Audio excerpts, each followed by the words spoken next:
Welcome to Modern Day Nomad. I wanted to first, this is going to be my first video on the channel.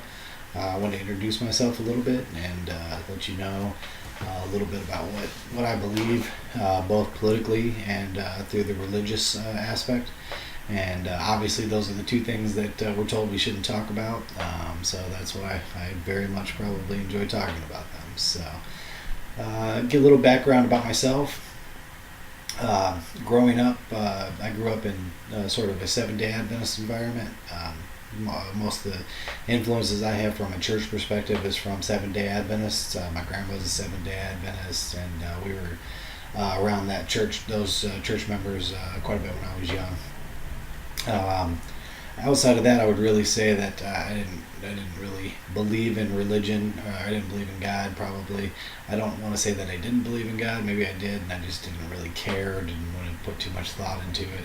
I think a lot of people are like that. But growing up, I never did have that thought process. I didn't really like going to church. Didn't believe in that. As a matter of fact, growing up, I was a pretty bad kid and did a lot of things that I probably shouldn't have. So my mindset was definitely one of the world and not about God. So, um, anyways, my biggest thing that I focused on when I was young, as far as learning and subjects to dive into, I used to get into a lot of unexplained mysteries, anything like the Loch Ness Monster, anything like Bigfoot, especially UFOs and ufology. I would say that I was really into ufology.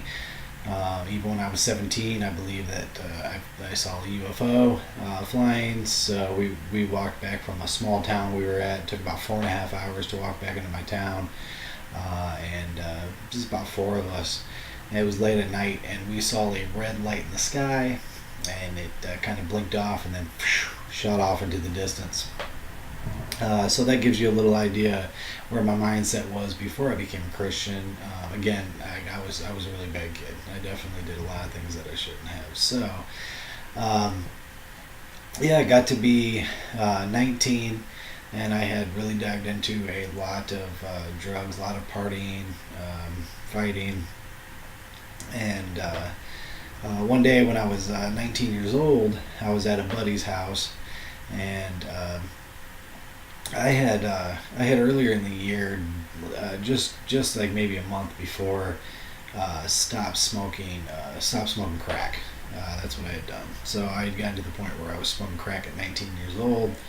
I hadn't done it very long, only for just a couple of months, 2, 3 months, something like that. I had been doing coke for probably, I don't know, a year and a half, maybe like 2 years, something like that. Anyways, by that point, yeah, it had developed into cracks. So one day, I kind of looked at myself in the mirror, and this must have been 8 o'clock in the morning, and I remember just thinking, "Man, you're 19 years old, you're doing crack." I said, "This is who you're going to be. Either this is who you're going to be, or you're going to have to turn and walk away from this right now." I think the option was on the board, and it was a very clear option. That was either going to become my life, and I was going to become addicted to it, or I was going to need to stop right there. So I chose to stop right there, and I know that that's not an easy thing for people to do. Honestly, it was fairly easy for me to walk away from it. I've been pretty lucky in life to be able to break most addictions pretty easily, including cigarettes.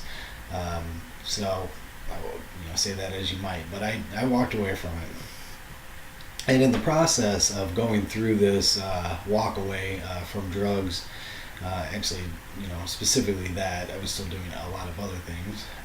But I started talking to my dad and asking him, like, had his experiences with drugs, and how did he get off of it? How was he successful walking away?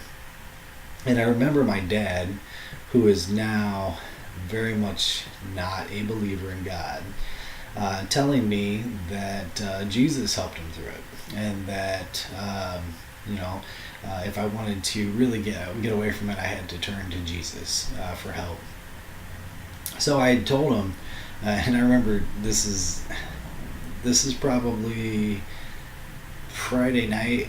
I believe that this all happened like that. I think it was Friday night when I was talking to my dad, and this is like probably 3:30 in the morning. I was having some major problems going through withdrawal. I woke him up. I know that. It was late. I was just freaking out. I was having problems. So he told me that about Jesus, and I told him if God wanted me to know He existed, then He would make sure He knew I existed. But if not, I really wanted, I wanted real advice. I wanted real help, and I didn't see where this turn to Jesus thing was gonna help me out. So I go to my buddy's house the next night. This is, mind you, this Friday morning, I guess, or Friday at 3 o'clock in the morning, which should have been Saturday, actually, 3 o'clock in the morning. I get up, I go to my buddy's house that day, and he lived probably about an hour and a half drive, hour and 20-minute drive away from me. So I'm at my buddy's house, and he had just had a baby. He had just had his son, I believe.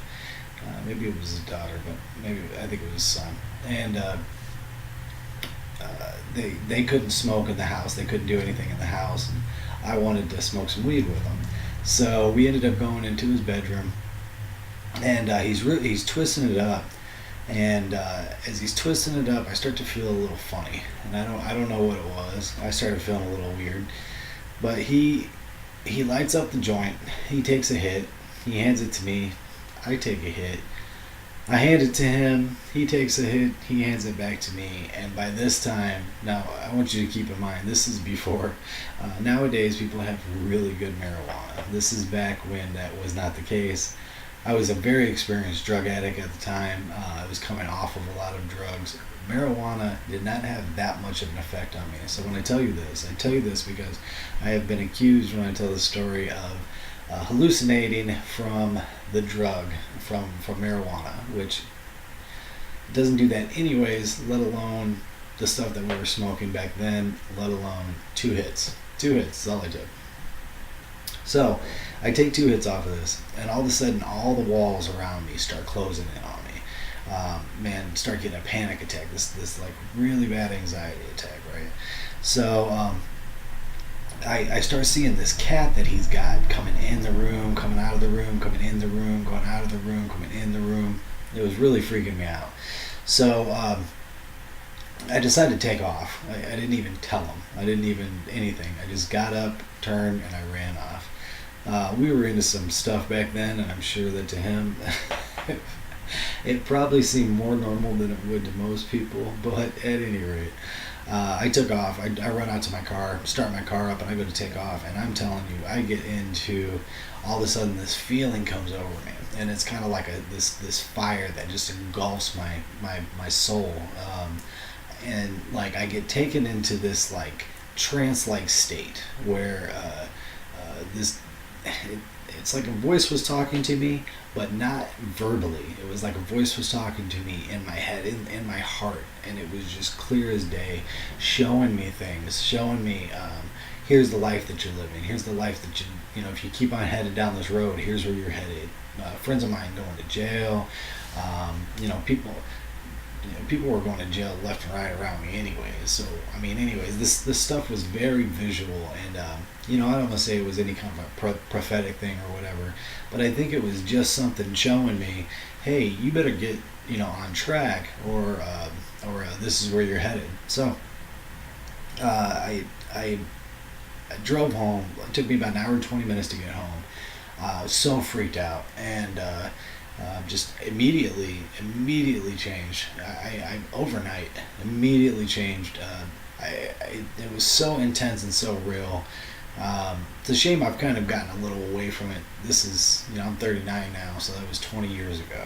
And as you get older, you kind of lose sight of some of the experiences that you've had in life. Maybe not forget them, but they're not as real feeling as they are. And I just remember it being such a very real and intense feeling. And when I tell people this stuff, some of them have been like, well, you're hallucinating from drugs. Listen, I've done that a lot in life, okay? I've hallucinated quite a bit off of quite a bit. I'm not proud of that, but it is the truth. Do you know what I mean? Like, so I know the difference between hallucinating on drugs and this experience I had, this spiritual experience that I felt, and it was 100% wasn't real. And it was God opening up my mind and basically smacking me across my face and being like, wake up. You know what I mean? So, I end up going to my grandma's. This is where I lived at the time. And, man, I woke up the next day and I just instantly changed. I was talking about Jesus to everybody, so it changed me overnight. And fortunately for me, I lived in a house with a Seventh-day Adventist, my grandma, who was very, very into her religious beliefs. She had books all over the place. She had videos. She had Nova specials. I mean, she was really, really invested in diving into religion and the Bible and Jesus. And as a Seventh-day Adventist, she had a lot of really good material around the house. There's been a lot of good writers that were Seventh-day Adventists that were writing about Christ. A lot of good materials. So Pastor Nelson, he's one. The Seventh-day Adventist. I'll be clear, I'm not a Seventh-day Adventist. I'm non-denominational. I don't cling to one. But I do agree a lot with the Seventh-day Adventist belief systems, especially on the day of Sabbath and remembering the Sabbath. I think that that's fantastic. So, but I'm not promoting the Seventh-day Adventists, so just to be clear.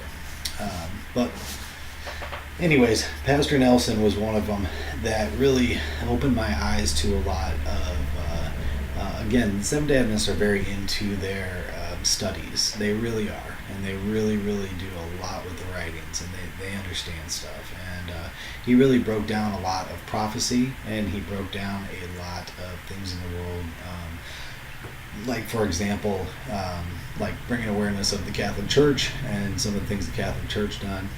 So I decided to be the type of person I am that always dove into UFO phenomena and things, unsolved mysteries, and just really tried to dive as much into it as I could and study as much as I could. I took this approach right away with Christianity, right away with it. I got saved, I read the Bible, I was diving into the Bible, and then, like I said, there were things like that, like the Catholic Church. I also really found a lot of programs about the Templar Knights very interesting, and ancient cultures. Anything about ancient cultures is really, really neat. So, anyways, fast forward a couple years later. I want to say I'm 23 years old at this point. So now I've been a Christian for 4 years. Kind of grown up a little bit, and I end up working at a place where I worked night shift. I want to say I was getting off at 2 o'clock in the morning and listening to Coast AM with George Norrie and Al Bell. Gosh, I hope I get that right. It's pretty late, so anyhow, Art Bell. There you go, Art Bell and George Norrie. Coast to Coast, very, very good program. I don't know if it's still on or not. So I learned to actually really, really heard a lot of interesting stuff, a lot of stuff that I didn't believe on that show, a lot of stuff that I definitely believed, and a lot of stuff that was very puzzling, mysteries. Like I said, I like that kind of stuff. And one day they started talking about something that had really kind of been puzzling me for a couple of years. And mind you, so I really did dive into the UFO ufology. I believe that the UFO phenomenon exists. I think there's way too much evidence to support that there are instances that happen of abductions, and all of the different reports kind of match up with each other. People saying this happened, this happened, this happened. So they kind of check out. It's kind of like MO. It's kind of like an MO of something. So I truly believe in that. I believe in ufology. That's something there. Something is there. That stuff is happening. There are sites of the things. I remember living in Phoenix. I lived in Phoenix for the Phoenix Lights. I wasn't down there for the Phoenix Lights. But when you talk to people in Phoenix, lots of them are like, yes, I saw that. I mean, that's real. That is real. You know what I mean? So it's pretty fascinating, the amount of evidence to support the fact that something's going on with that. Now, couple that with becoming a Christian and having this conflict where, as a Christian, you don't believe in alien life. So the struggle was there of, I did believe in ufology. I do believe in UFOs. I believed in these sightings and these abductions, but I didn't believe that they were alien beings, and I really didn't know how any of that worked together. And then one day on Coast to Coast, I hear a pastor talking about how in Genesis 6, they're talking about fallen angels. And those fallen angels are taking the human wives, the human women as wives, getting them pregnant and giving birth to giants. And these angels, these fallen angels, were referred to as the Nephilim. And I found that very fascinating because that really kind of bridged a gap between two thought processes that I had struggling within themselves of my ideologies. So, and things that I definitely recognized as truth, and I recognize the Bible as truth, and I also recognize that the UFO phenomenon was true. Well, I do believe that. I believe it has to do with the fallen angels, and that. So, at any rate. Later on that year, I ended up moving down to Phoenix shortly after, just a couple months after. I ended up moving down to Phoenix, Arizona. And go to Phoenix, and I didn't really know anybody, so I decided to use that time to kind of just dive in as much as I could and discover as much as I could about, that which really took over me. I mean, it really did. It drove me. I think God gave me a desire to dive into this stuff and learn as much as I could. It was really, really fascinating to me, and I was driven to learn about it. And the first book I came up with is From the Ashes of Angels. I don't know how well that's going to turn out, but it is by Andrew Collins, The Forbidden Legacy of a Fallen Race. From the Ashes of Angels, The Forbidden Legacy of a Fallen Race. And it's discussing how there are, this evidence, and it starts out talking about the ancient Iraqi, basically, is ancient Mesopotamia, and so that's where ancient Iraq is. And it's talking about the belief systems there and all of the witnesses or the watchers that these people are seeing. So these people refer to the watchers, and this is making the case for a race that has been lost to history, that existed in history, that was a much more dominant race, much more intelligent race than the humans, and it would actually teach the humans how to do things like animal husbandry and makeup and things like that. So this is all over these ancient cultures, that they were taught by another group of beings, which really match the same description if you really break down to it. There's drawings in here of people drawing what has been described by the people in these ancient religions. And it doesn't just end with the Middle East and ancient Mesopotamia. It definitely transfers over into South America. And then you have tales in other places of the world too as well. But one that I found interesting is that they even give an example in there of George Washington's experience where he had a prophetic dream or prophetic revelation, I suppose. And this is all in the presidential library, so this thing is kept there. He dreamt about how the country was going to explode and expand into this really huge, multi-populated, big, massively populated country. And when he wakes up, or when he gets done with the vision, there is a person there that is described as like an alien is today, like a gray alien. Same thing with these ancient watchers that they describe. They all kind of make these consistent round eyes, taller, lankier. It matches the grays that they talk about nowadays. So I am definitely under the belief that these fallen angels are these alien beings. They're the same. But I also believe that through a bloodline that was passed through history, that there is this Nephilim blood, if you will, that has been passed through history and exists. Well, people like to talk about the reptile people. I don't believe that they're reptiles. I don't believe that. But that it refers to more about the bloodline, which is the bloodline of the serpent. And so the Bible clearly talks about how there is a serpent seed and a human seed, God's seed, God's seed and the serpent seed, and that those two seeds will fight with each other.